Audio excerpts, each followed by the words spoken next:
Thank you very much for allowing this talk to happen, and many thanks to the panelists who excellently explained the situation in various parts of the world, and also Irina and Anna, who basically released me of most part of my text to say very insightful presentations. So I can now focus on a very technical thing, quite a boring thing, that, which is, so what was the scheme of electoral fraud, which almost 2 decades made Armenia made Armenian people, almost disabled people, to elect its government. So, as you know, from 2002, an interesting rule has been imported into Armenian law, which was about secrecy of voters lists. So this was not something novel. This was not a novel story in the world, in the electoral law of many jurisdictions.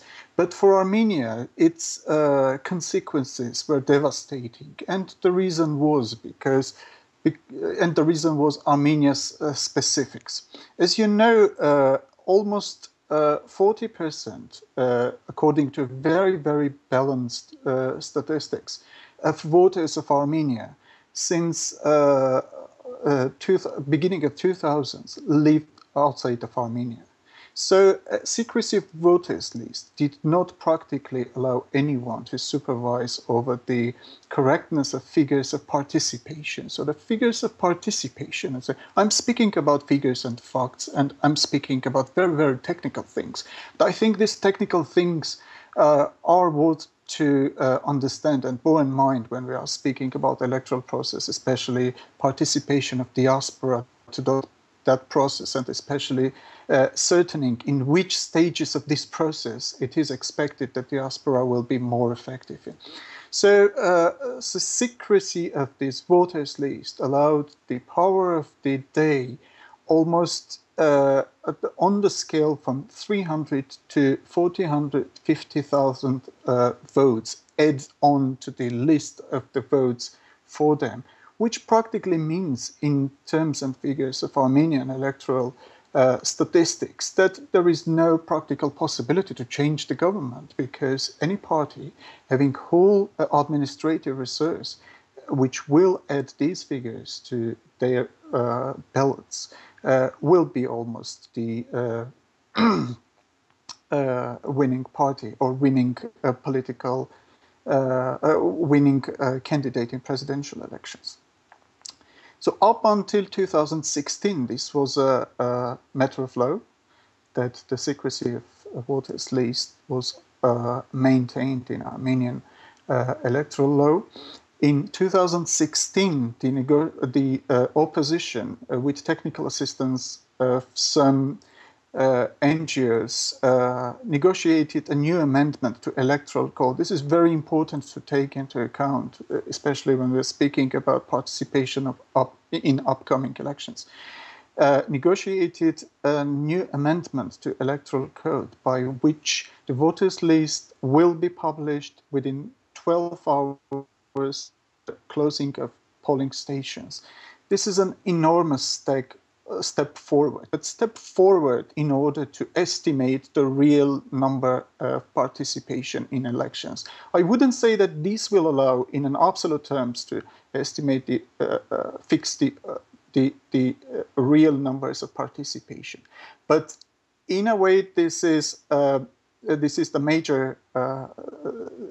This was the major obstacle. Secrecy of voters list was the major obstacle that did not allow that to happen. It may seem very illogical that the power, that the party in power, Republican Party, left this strong tool to opposition of civil society.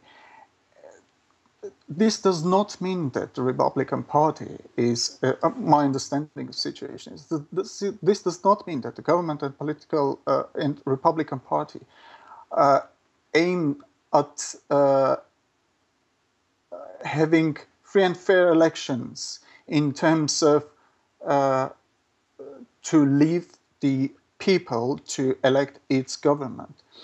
This happened merely because of a very simple reason. As you know, in 2015, the Armenian new amendments to the Armenian constitution were adopted, at least officially, in a referendum, according to which, in order to have 50+1 in the parliament, so to be a majority in the parliament, the political party or an alliance does not need to have 50+1 votes in the elections, but merely be the one in the elections, which is the major reason that they left this.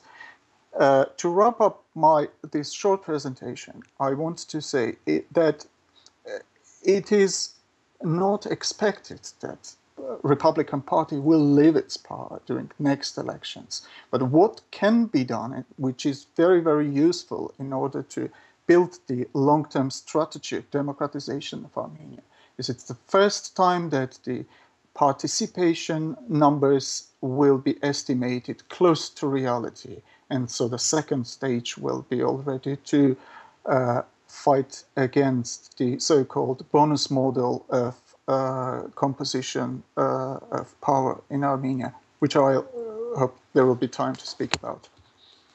Thank you. So this is all.